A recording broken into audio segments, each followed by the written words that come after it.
Aux États-Unis, on ne va pas voir un film, on va au cinéma. Et les salles de cinéma, quelles qu'elles soient, font partie intégrante de l'expérience.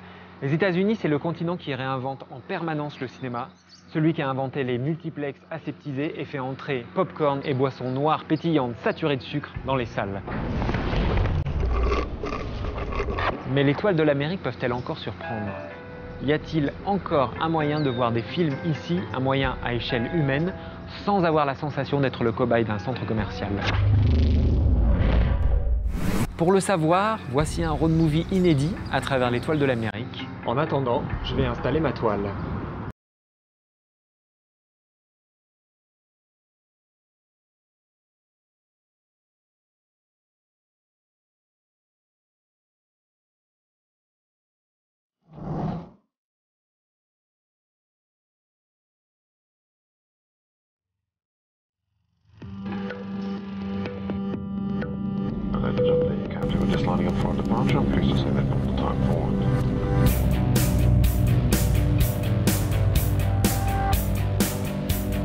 C'est à New York que mon histoire commence.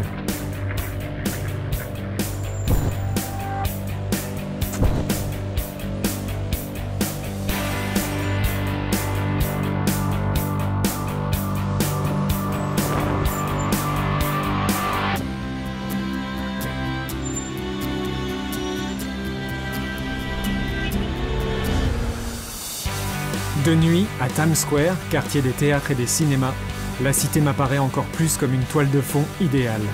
Cinématographiquement, cette ville est hallucinante. Tout me donne envie de filmer.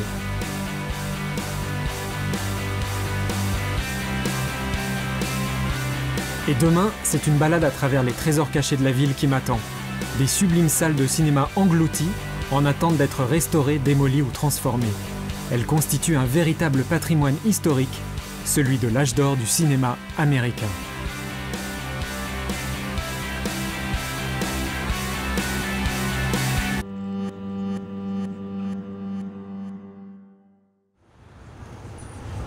Dans les années 20, 20 500 salles sont construites dans tout le pays par les 5 plus gros studios de l'époque. 200 rien qu'à New York. À commencer par celle-ci, le Landmark Theatre. C'est Bill, son propriétaire, qui m'ouvre les portes de son paradis. Je suis vraiment content d'être là. Cet endroit est sublime. Vu de l'extérieur, c'est incroyable. C'est quelque chose tout droit sorti du passé, quelque chose que l'on ne reverra plus. Oh, j'ai hâte de voir. C'est renversant. C'est ce que je préfère, voir la tête des gens quand ils entrent ici. Enchanté. Je suis Craig. Je suis architecte et historien. Je suis aussi membre d'une association qui regroupe près de 1000 personnes.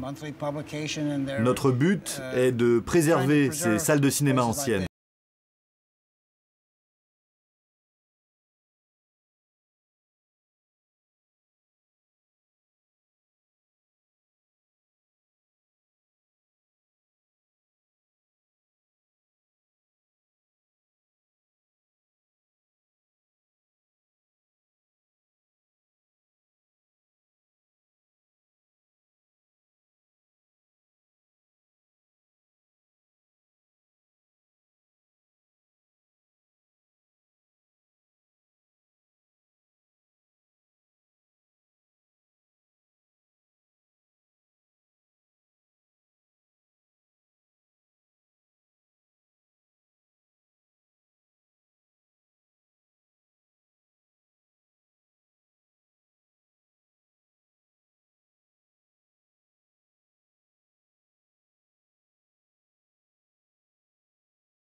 Lorsqu'elle a été supplantée par Manhattan, cette banlieue est devenue très dangereuse. Les gens ne voulaient plus venir ici.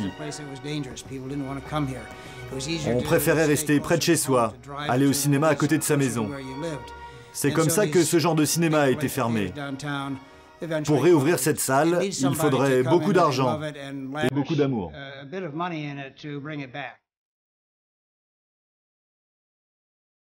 Construit en 1923 avec ses 2 salles l'une au-dessus de l'autre, le Proctor fut le premier multiplex new-yorkais. Son histoire s'est arrêtée en 1960. Oh, j'en ai des frissons. Voilà, c'est un lieu complètement incroyable. On a l'impression qu'il y a des fantômes qui planent autour de nous. C'est hallucinant.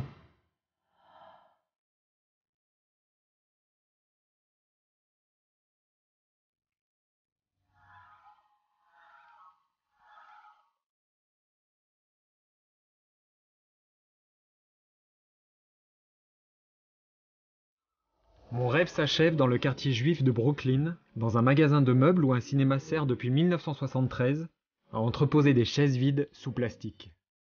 Ce cinéma s'appelait l'Universal. Même complètement défoncé et rouillé, je suis surpris de voir que ces vaisseaux ont étrangement survécu au temps et à la pression immobilière de la ville. Je sais pas trop où je vais, mais en tout cas j'entends des pigeons. Oh la vache! Je crois que je vais me faire attaquer par des pigeons.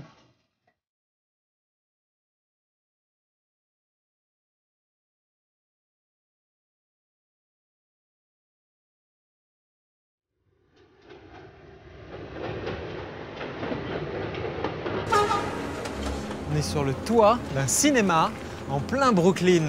C'est énorme!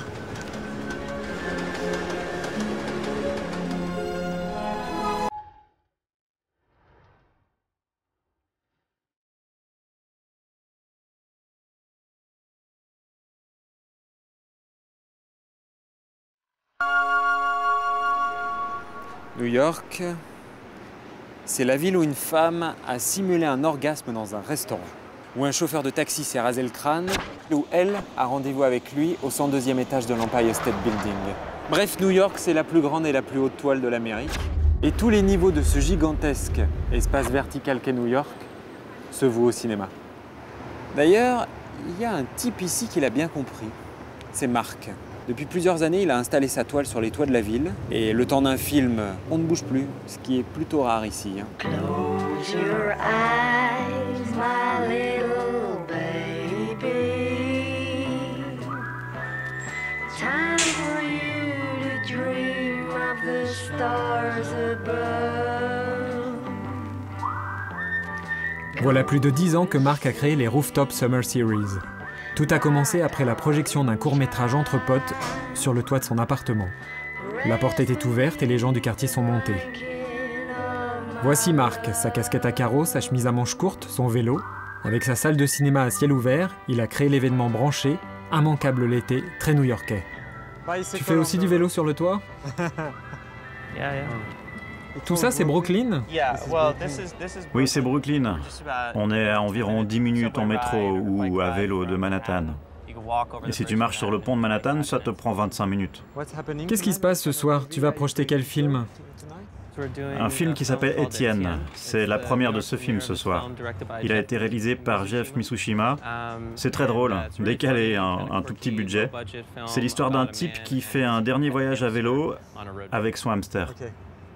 Tu recherches toujours ce genre de film? On veut trouver des films uniques qu'on ne voit pas ailleurs. Des films très personnels et intimes, plutôt réalisés avec peu de moyens. Des films qu'on ne verrait jamais dans des salles de cinéma classiques.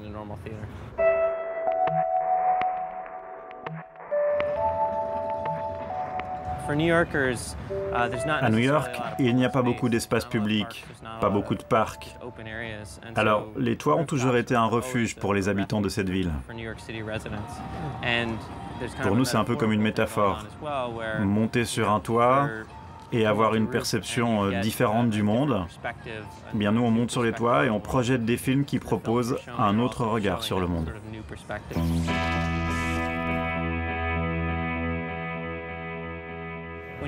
Quand on travaille dans l'art, ce que l'on souhaite le plus, c'est que les gens se sentent concernés. Quand on vient regarder un film un peu étrange sur un toit, on s'en souvient vraiment. C'est un pur moment artistique à tous les points de vue. On ne projette pas des films dans un cinéma, mais au cœur même de la communauté.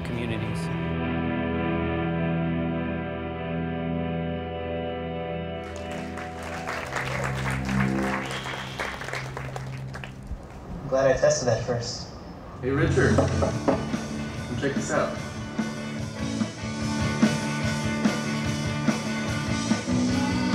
À New York, tout est vraiment possible. Voir un film sur un hamster en fin de vie tout en haut d'un building. Pas sûr que cela le soit ailleurs.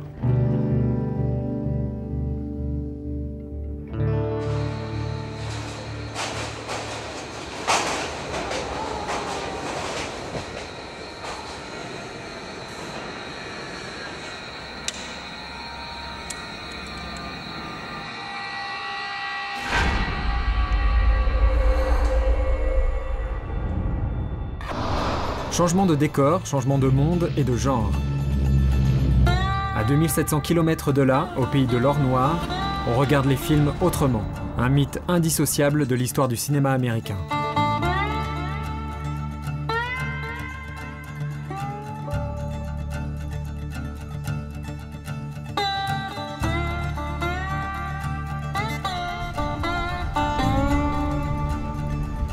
Tiens, on va se faire un film ce soir. On va aller se faire une toile particulière, une toile bien américaine. Dans les années 30, l'Américain moyen découvre tout ce qu'il est possible de faire dans sa voiture. Manger sans en sortir, faire ses courses, aller à la banque et voir un film. Alors forcément, moi, j'ai choisi la dernière solution, voir un film dans sa voiture. Alors allons voir un film dans la voiture. Voilà comment ont surgi plus de 4000 écrans blancs posés au milieu de nulle part, aux quatre coins du pays, les fameux drive-in. C'est dans un état conservateur qui se voudrait garant de certaines vieilles valeurs américaines, le Texas, qu'il en reste 16. Le Galaxy. Waouh, trop la classe. Ah la vache, il y a 4 écrans. 1, 2, 3, 4. Eh ben allons-y, c'est parti. Hello? Bonjour, quel film? Robin Hood? Robin des Bois. How much is it? C'est combien? C'est $6. $6, ok. Here we go. Thank you very much. C'est l'écran numéro 2, là-bas. Screen 2, ok. 88.3, Ok. c'est la station de radio pour écouter le film. Bonne soirée. Ok, merci beaucoup.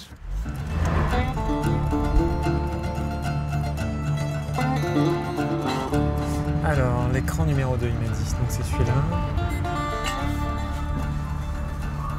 Yes. On se croirait dans un film, c'est excellent.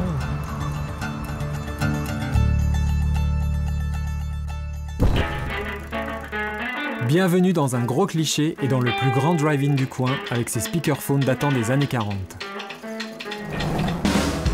L'Amérique des drive-in, c'est aujourd'hui ce qu'on appelle ici l'Americana. En résumé, hot dog, apple pie, Chevrolet. Une véritable façon de vivre où l'on n'hésite pas à conduire 2 heures pour aller voir un film. Et ce sont des milliers de voitures qui chaque week-end remplissent le terrain vague du Galaxy. Les heureux propriétaires, ce sont eux, Martin et sa femme Marsha. 2 passionnés qui ont bâti eux-mêmes leur drive-in. Hello, nice to meet you, I'm Stéphane. Bonjour, je suis Marsha Murray. Nice to meet you. You too. This is a Il est beautiful super beau place. votre drive-in. Ouais, il est pas mal. Enfin, moi, je le préfère la nuit quand tout est éclairé. Yeah.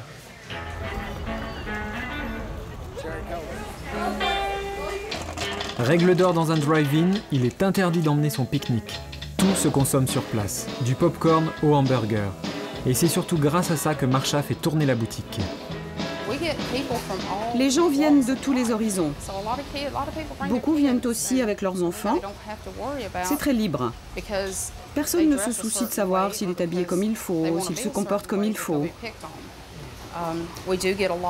Il y a aussi beaucoup de gays et de lesbiennes qui aiment cet endroit parce qu'ils savent qu'on ne va pas les regarder de travers ou les juger. Ici, si vous voulez boire une bière et voir un film, c'est possible. Si vous voulez fumer et voir un film, il n'y a pas de problème, c'est tranquille. Et est-ce qu'il y a des gens qui viennent et font l'amour ici? Ça peut arriver de temps en temps.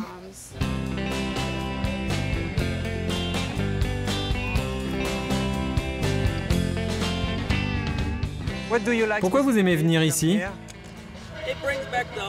Venir dans un drive-in, c'est comme faire un voyage dans le temps. En plus, c'est là que ma femme et moi avons eu notre premier rendez-vous. Ah ouais, c'est génial. Il y a 25 ans. Excellent. C'est pas comme dans les salles de cinéma, on n'est pas collés les uns aux autres. On ne dérange personne pour aller aux toilettes. Vous aimez voir des films ici? Oui, c'est beau. C'est romantique. Ça peut être romantique. C'est pour ça que vous emmenez votre lit. Oui, c'est ça.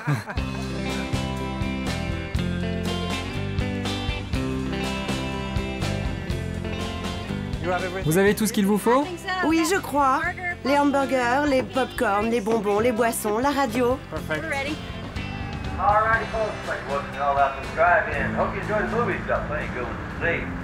Be sure to visit us online at www.galaxydriveintheater.com for shows, showtimes, and other good stuff. Enjoy the movies coming up next.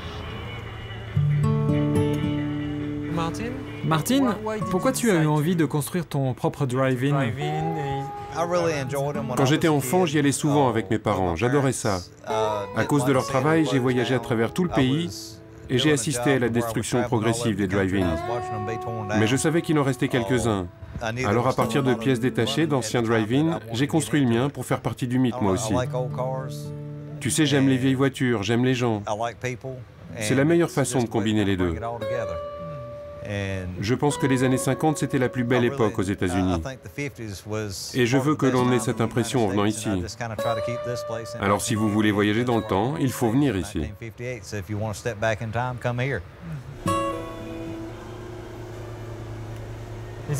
C'est difficile de résister au multiplex? On essaie d'attirer un public complètement différent. Les gens qui vont au drive-in ne vont pas dans les salles. Et s'ils ne sont pas ici, c'est qu'ils sont chez eux, devant leur télévision. Beaucoup de gens viennent ici pour profiter du restaurant. Et en plus, ils ont le spectacle qui va avec. Et les films alors? Toi, tu aimes le cinéma? Ouais, j'ai toujours adoré ça. Bon, on n'a pas trop le temps de voir des films, parce qu'on travaille tout le temps, et toute la nuit. C'est la première fois dans un drive-in? Oui, c'est ma première fois. Depuis que je suis tout petit, je rêve de voir un film dans un drive-in. Je suis super content d'être là. C'est dans les films que tu les as découverts? Ouais, c'est ça. American Graffiti? Oui, tous ces films. Grease? Et là, te voilà prêt à vivre ton rêve.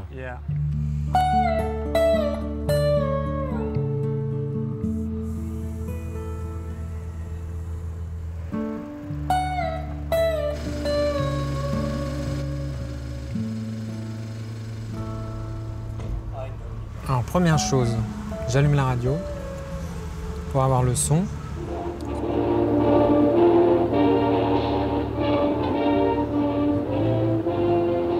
Et là, c'est l'hymne national américain.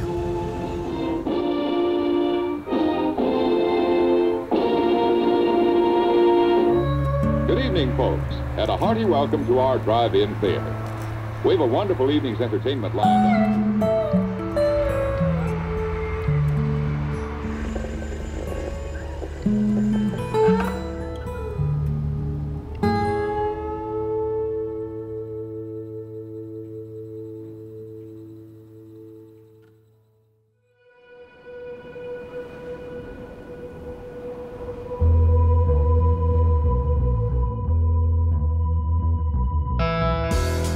Après l'Amérique des Happy Days, c'est celle de la 4e dimension qui m'attend.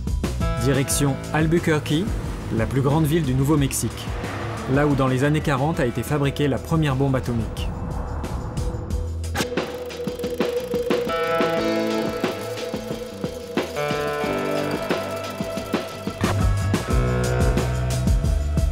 Quand j'arrive, il est 5h30 du matin.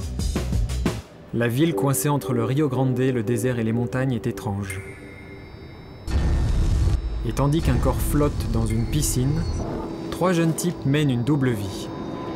La journée, ils sont profs de fac, et le matin, avant que la chaleur et la lumière ne soient écrasantes, ils tournent des films. Ce sont les fondateurs d'une institution ici, Basement Films, les films de la cave. Je m'appelle Caleb Fisher et aujourd'hui je vais faire un film. Je vais probablement faire l'acteur aussi. J'ai 26 ans. Je suis Michael, j'ai 28 ans et je suis l'assistant de Caleb. Je m'appelle Brian Gillespie, j'ai 24 ans et aujourd'hui c'est moi qui filme. Aujourd'hui nous allons réaliser un court-métrage de science-fiction. Il va y avoir une poursuite, de la panique et je crois qu'on va avoir besoin de toi. Bonjour, je m'appelle Stéphane et je vais participer à un film expérimental. Imagine que tu as fait des recherches toute la journée, tu n'as rien trouvé, tu es fatigué, épuisé, tu veux rentrer chez toi mais tu penses que tu peux encore trouver quelque chose. Donc, mets-toi bien dans la peau de ton personnage. Ça tourne. Ne regarde pas la caméra.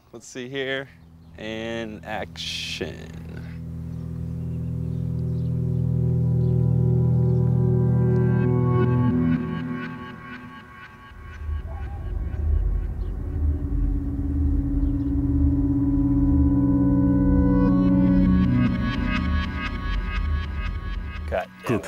C'est bien là.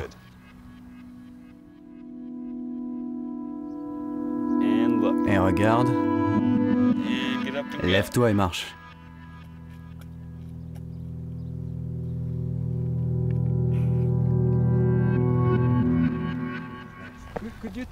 Tu peux me raconter encore l'histoire du film? Alors, nous devons tous quitter la Terre parce que des scientifiques ont préféré faire des expériences sur le Soleil plutôt que de trouver une nouvelle source d'énergie. Mais ils ont foiré, donc le Soleil a commencé à grossir et la chaleur est insupportable. Les scientifiques ont construit des cubes géants, une lune de Saturne nommée Titan, et toute notre mémoire a été effacée.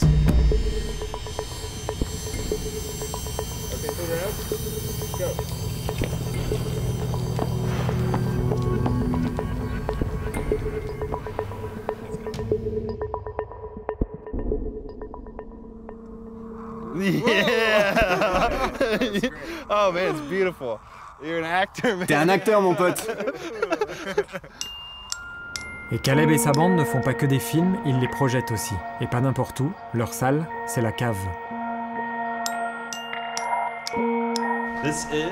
Voilà, c'est ici Basement Films. Et voilà. Comme tu peux le voir, il y a des milliers de films en 16 mm, amassés au fil des ans, qui constituent l'une des plus grandes collections du Sud-Ouest. Un stock légué par l'école publique d'Albuquerque. Ce sont des films sur l'éducation, qui étaient utilisés dans les écoles publiques, et ils allaient être jetés. Dans mes productions, j'utilise une partie de ces archives. Et je filme aussi beaucoup ici, dans cette cave. Une autre partie des films que nous faisons est constituée exclusivement de ces films 16 mm, sur lesquels on a dessiné et fait des rayures. Et on fait aussi des films purement expérimentaux. Ça, c'est ta façon de faire des films. Tu aimes faire des films comme ça. Ouais. Des films faits maison. Pas avec beaucoup d'argent, mais avec beaucoup d'amour.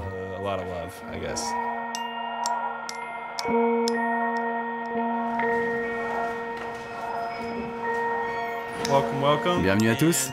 Ce soir, c'est la première de notre film Human Relation Media. J'espère que vous aimerez. J'éteins la lumière. Scientists had been running tests on the sun attempting to develop a new energy source, but their tests had failed. They had doomed our planet. It wasn't long before planetary evacuation was identified as the only means of escaping an Earth that would soon be sterilized. Amnesia. And my father found the archive.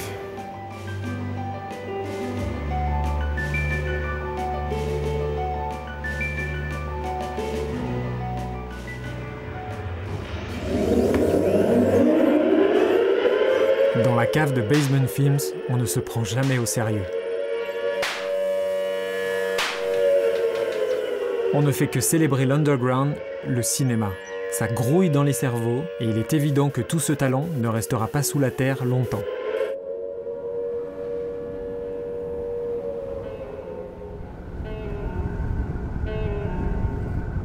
Mon voyage continue au cœur de l'Amérique et toujours plus de cinéma. Ici, c'est celui des longs plans de bord de route, où des personnages en fuite créent des histoires qui m'ont toujours fasciné.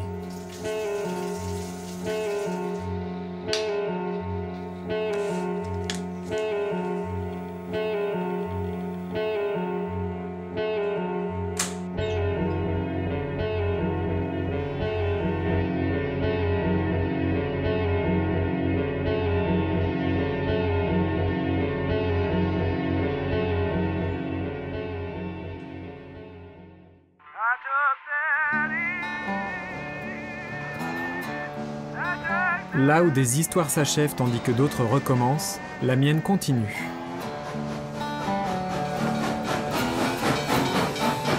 « 500 km plus loin, en Arizona. Après le Rio Grande, ma conquête de l'Ouest me donne le sentiment d'être au cœur d'une toile de John Ford, l'un des pères du western. Flagstaff, un vrai décor de cinéma avec sa gare, sa rue principale, son saloon et son hôtel où les légendes du cinéma américain dormaient quand elles tournaient des films dans le coin. Hello. Hello. Hi. Bienvenue au Monte Vista. Merci. Vous avez une chambre de libre pour ce soir? Oui, bien sûr, monsieur. Voici une liste de toutes les stars qui ont dormi ici. Ah, excellent. Jane Russell pour Les hommes préfèrent les blondes? Clark Gable? Absolument, oui. Il était là pour Autant n'emporte le vent? Alors je veux la chambre de Clark Gable. Pas de problème.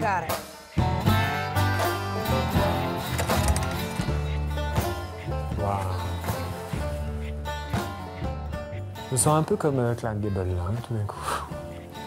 And you know what, frankly my dear, I don't give a damn. Dernière réplique d'Autant n'emporte le vent.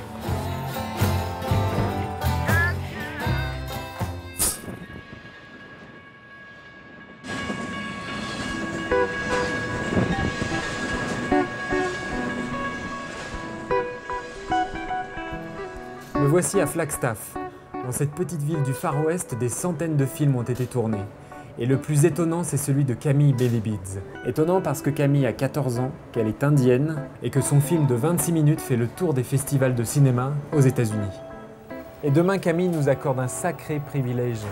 Elle nous emmène dans sa réserve, à la rencontre de sa grand-mère, qui lui a inspiré son film. En attendant, je finis mon cheeseburger parce que il est trop beau.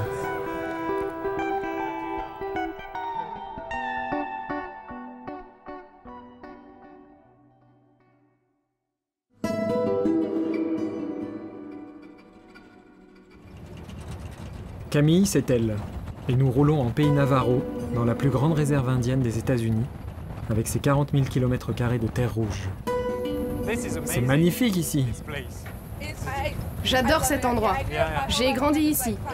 Je le connais par cœur, mais tous les jours, je découvre quelque chose de nouveau.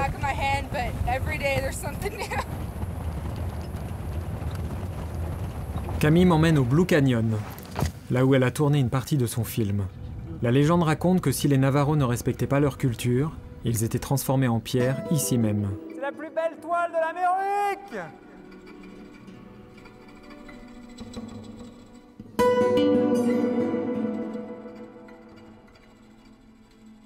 Ici, pas de touristes en short et appareils photo autour du cou. Uniquement des visages en pierre qui nous observent, Camille, sa petite sœur, son père et moi-même. L'instant est privilégié et troublant. Tout comme le premier film de Camille. Dans les pas de Yellow Woman, un court-métrage sur l'histoire de son arrière-arrière-arrière-grand-mère et de sa communauté victime de l'oppression. Et c'est aussi Camille qui joue le rôle de son ancêtre.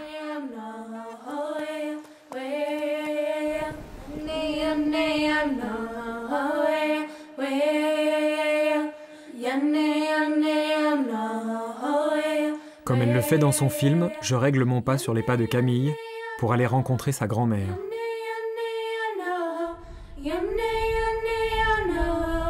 Lorsque j'arrive, elle est assise devant sa maison.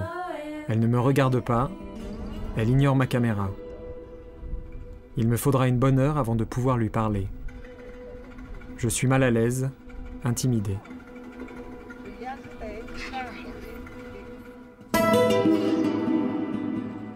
Elle est mon inspiration pour tout. Un jour, je lui ai demandé comment c'était quand elle était petite. Comme je ne parle pas trop le navarro, je n'ai pas vraiment tout compris. Alors, je suis revenue la voir avec mon père, il a fait la traduction, et c'est comme ça que j'ai entendu parler pour la première fois de la vie de Yellow Woman. Et c'est comme ça qu'est né mon film.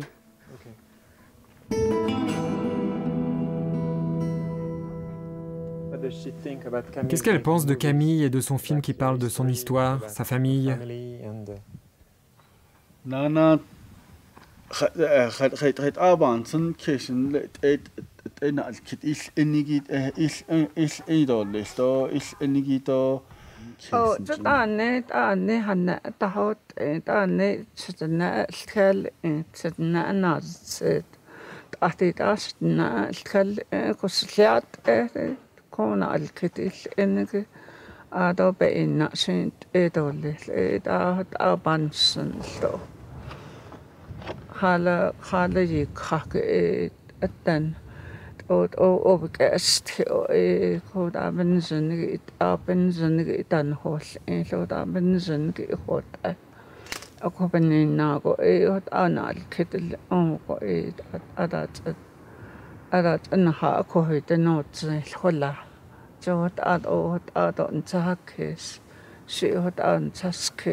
Elle est fière du travail de sa petite-fille et elle veut qu'elle continue à le faire. Et Camille n'aura pas fini de raconter toutes ses histoires quand elle aura les cheveux blancs. Grâce à son film, Camille redonne le sourire à sa grand-mère. Elle a aussi été invitée à intégrer le collège le plus prestigieux de Californie pour y apprendre le cinéma. Yellow Woman est enterrée ici, quelque part.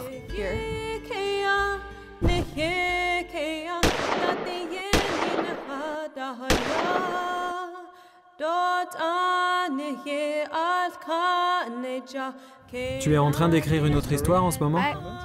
Oui. Je ne veux raconter que des histoires proches de celles de Yellow Woman. Et montrer que l'on peut exister et parler de tout ça en dehors de la norme d'Hollywood. Beaucoup de gens pensent que nous, les Indiens, nous vivons toujours dans des tipis, que nous dansons toujours autour d'un feu. C'est faux. S'il y a bien des gens dans le monde qui doivent utiliser les médias, ce doit être les minorités qui n'y ont pas accès. Ce sont eux qui en ont le plus besoin car ils ont beaucoup de choses à montrer, à raconter, et leurs histoires peuvent être incroyables. Alors, faites attention à ces gens-là. Je vais faire attention à toi. Je l'espère. Il suffit d'un seul spectateur pour que l'histoire soit racontée. À seulement 14 ans, Camille porte désormais en elle l'espoir d'un courant cinématographique dont seul, jusqu'à présent, Robert Redford se préoccupait, le cinéma des natives.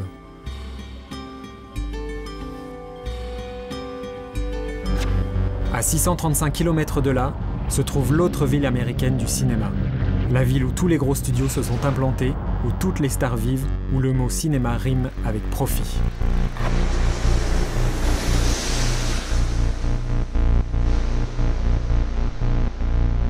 Me voici à Los Angeles.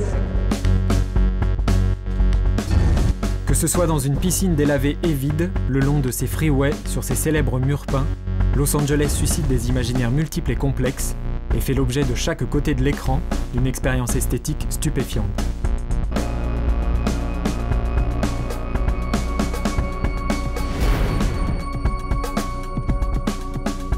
C'est ici que James Dean a eu la fureur de vivre.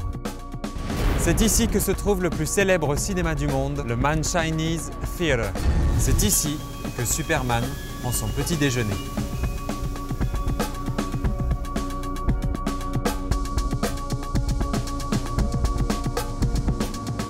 Ici, c'est la ville de tous les drames, réels ou fictionnels, la ville où les toiles peuvent être très surprenantes. Par exemple, à Los Angeles, on peut voir un film comme ça, avec sa glacière, entouré de stars qui reposent en paix, ou presque. Vous êtes très organisé. Vous avez tout ce qu'il vous faut, à manger, de quoi jouer. Pourquoi vous aimez venir ici? Il y a plein de gens, on voit des films étranges, on peut partager ses boissons, sa bouffe. Dans la ville, on ne peut pas boire à l'extérieur, alors... Ah, en fait, c'est surtout boire qui compte. Non, non, non, pas que ça.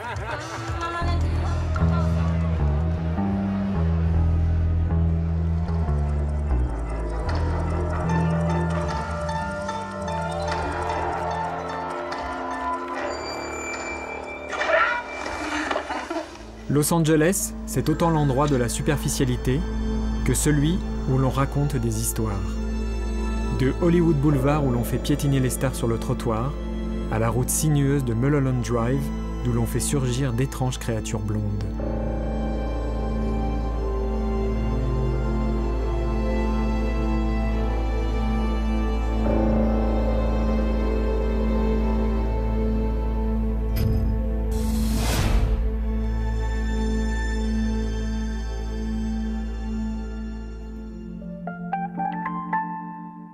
C'est dimanche, et le week-end, à la périphérie de la ville, il y a un tout petit cinéma de 188 places qui ne projette que des films muets et des comédies musicales. Voici le Old Town Music Hall, un rescapé des années 20. C'est Bill qui s'y consacre. Hello Bill.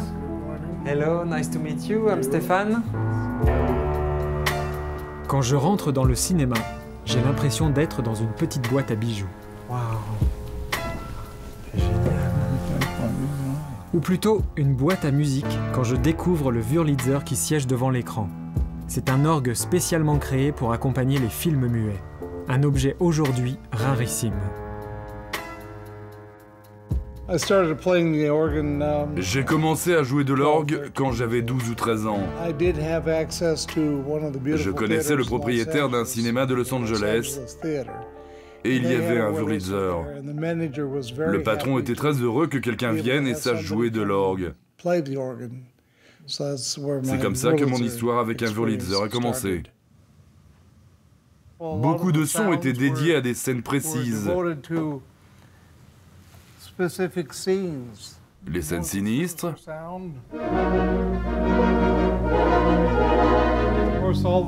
Il y avait aussi les scènes dans les églises.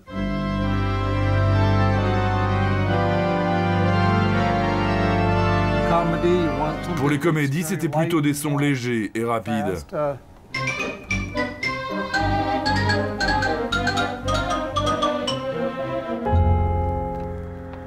Vous voulez voir la collection de films que j'ai à la cave?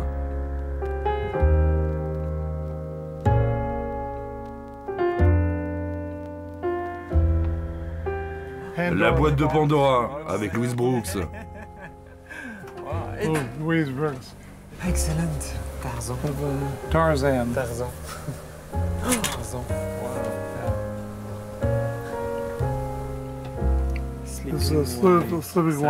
C'est un film muet de Laurel et Hardy, l'un de leurs premiers films. Tu aimes Laurel et Hardy? Oui, bien sûr. Je les adore. Vous les aimez? Ah, moi aussi. Vous savez combien de films vous avez ici? Non. Vous allez souvent au cinéma?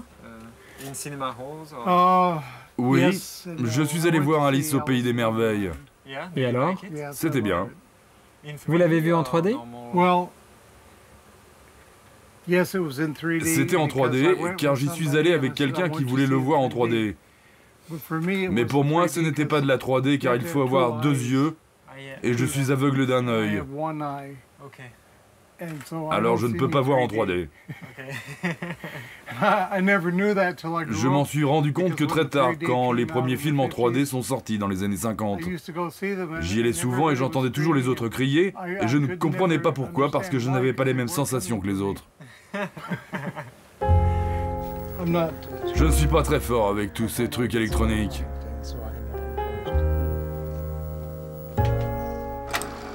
Et parmi les centaines de films de sa collection, Bill a ses préférés. Ça, c'est un extrait du film qui a remporté le premier Oscar en 1929. C'est Wings.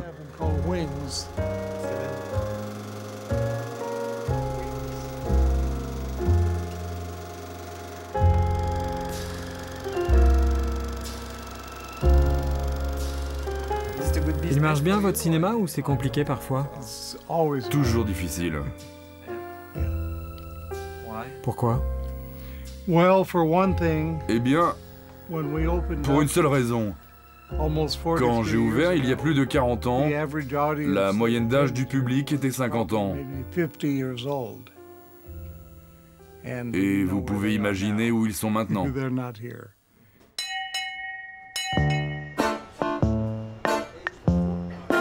Ne pouvant plus assumer seul, Bill se fait aider par des bénévoles.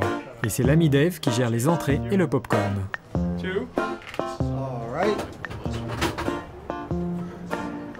Qu'est-ce que vous aimez ici? J'aime les vieux films, les films des années 20, 30, 40. J'aime l'orgue, j'aime l'entendre. J'adore l'atmosphère. Vous savez, à mon âge, on est nostalgique. C'est un bel endroit. Je le recommande à tout le monde.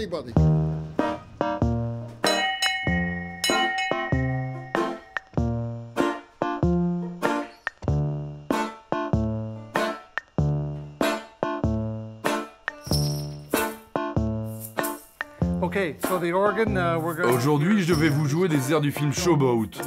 Et vous allez voir, c'est très beau. J'espère que vous apprécierez.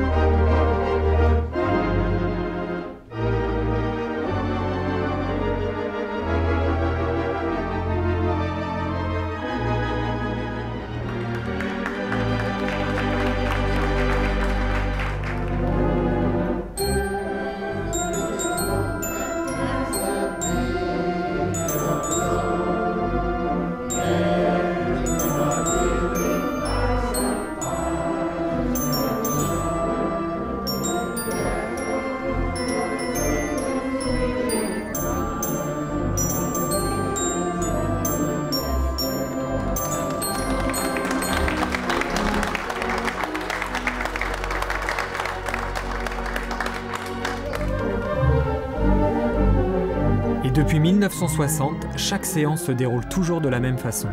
Le show de Bill sur son orgue magique, les habitués qui reprennent les airs connus, un film muet, un entracte, et enfin le grand film.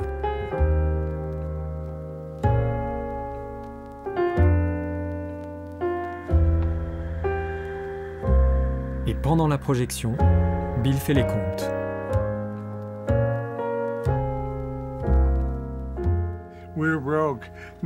Je suis fauché. Plus d'argent sur le compte. Mais ça va, je fais ce que j'aime et les gens aiment venir ici.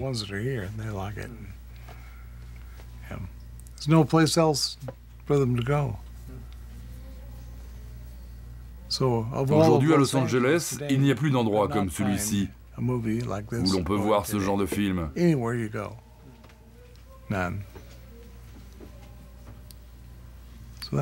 Alors c'est important d'être là.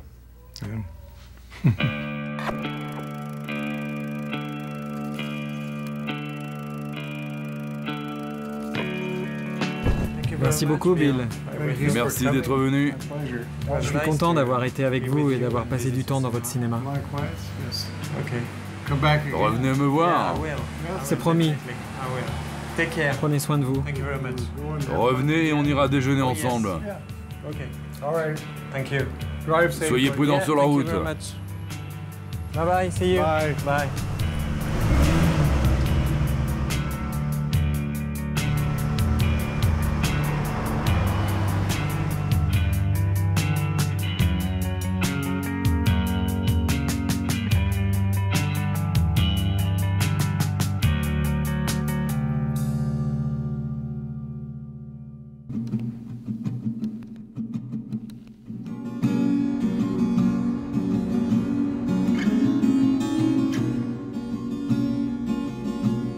Malgré tous les clichés qui lui collent à la peau, Los Angeles est aussi une ville d'histoire authentique.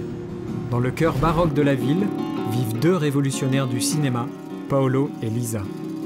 Après avoir sillonné leur pays et montré leurs films, ce couple de réalisateurs a décidé d'offrir une vraie alternative aux films à succès représentés par Hollywood. Soit un bus de l'armée qui carbure au bio, la plus petite salle de cinéma de la ville. Hello, Paolo. Hello. Bonjour Paolo. Salut mon ami. Tu parles français? Italiano. Ah, italien. Alors tu vas préparer le bus pour la projection? Ouais, j'ai 2-3 choses à prendre, je dois aller à l'intérieur. Quelqu'un nous a donné ça aujourd'hui, c'est dingue, je ne sais même pas qui c'est. C'est quoi? Micromatic. Ce qui est cool à Los Angeles, c'est qu'on nous donne régulièrement du matériel de cinéma. C'est pas dans le Middle West que ça arriverait. Mais ici, ça arrive tous les jours. Ceci appartenait à mon père, tu le veux, il l'utilisait.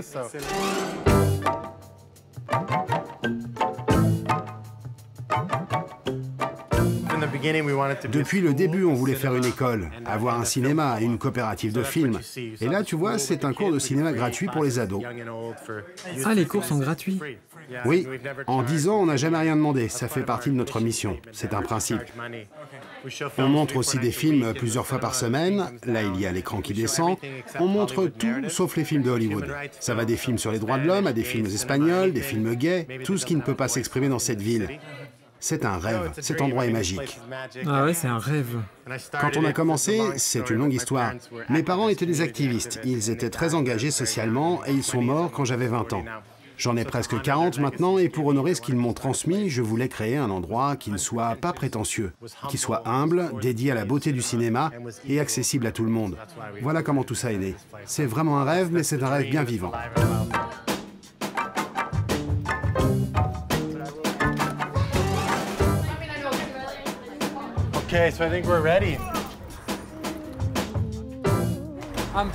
Allez, je fais partie de l'équipe.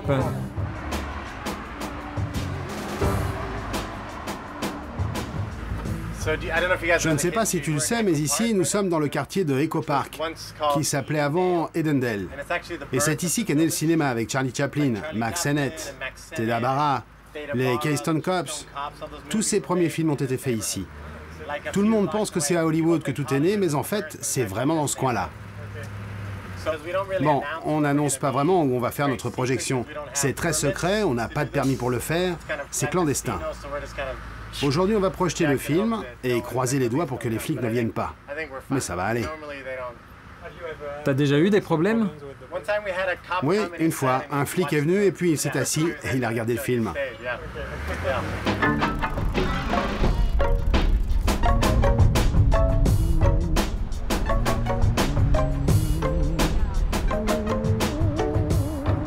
Pour toi, c'est comme ça que tu envisages le cinéma? Tu dois l'amener aux gens de cette façon? Ouais. J'ai longtemps travaillé pour Hollywood et j'ai détesté ça.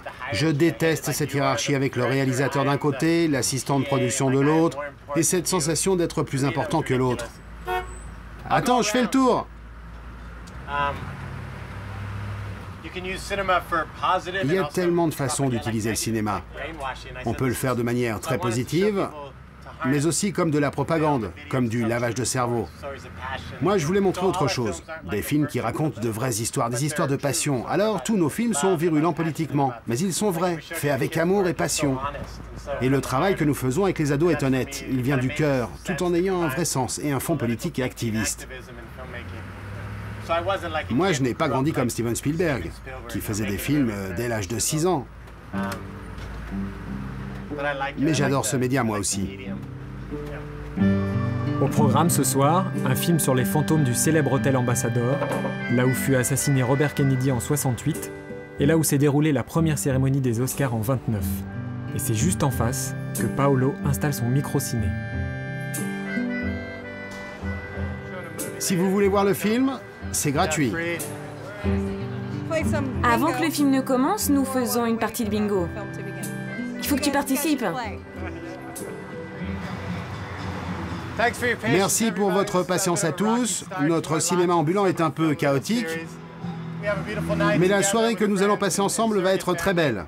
Avec notre cinéma, on célèbre la ville, et même si notre écran est petit, que la rue est bruyante, que nous flirtons avec le désastre et l'illégalité, nous sommes là pour partager, célébrer Los Angeles comme un endroit où l'on peut vivre. Oh, voici le lapin bingo. Si vous étiez triste, maintenant vous êtes heureux grâce au lapin bingo. 39. Yes! Yes! My first. B11. Yes! Oh, 74. Oh, 74. Oh, no. B49. Yes, 49. Ah. I-18. I-18. Yes! I-18. And 41. Yes! Bingo!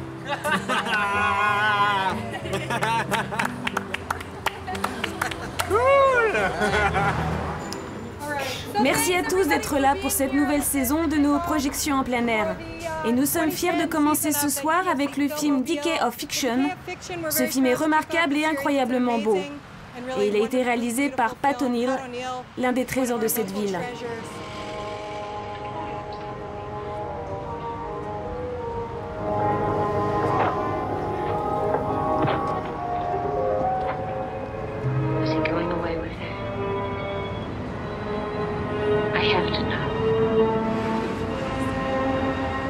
Tony, always a pleasure. Sure it is. Jack, you know Mark Miller. He's going to be taking over downtown. Sure, how's it going? See the paper? No, I Shows over. Louise! What is it? It's Pauline. She wants me to kill myself. Pauline is dead. She's been dead over years.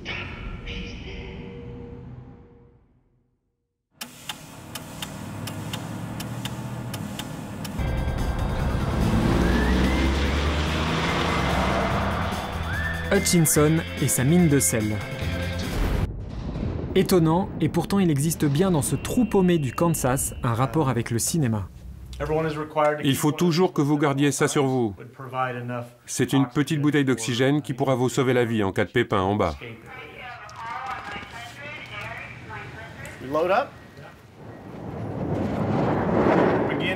Nous commençons la descente jusqu'à 200 mètres sous terre. Nous sommes en train de franchir toutes les strates de la Terre et on va finir tout au fond.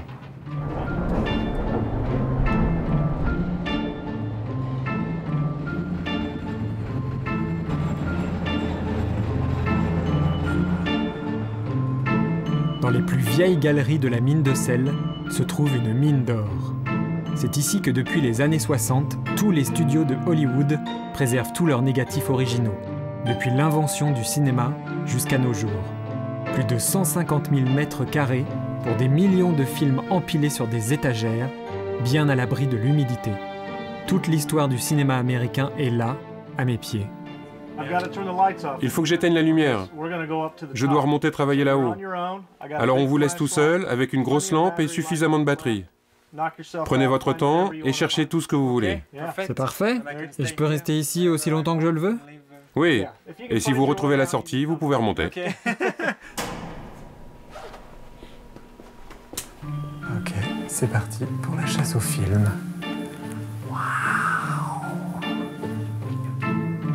Batman.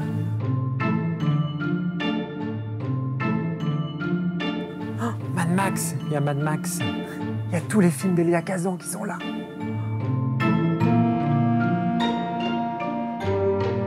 Ah, Sauver Willy. On est dans un autre registre. Orson Welles. Waouh. Alors là, je crois que je vais tirer une bobine. Bon, bah, je vais rester là. J'espère qu'ils vont m'oublier. Parce que je suis bien là au milieu des toiles de l'Amérique.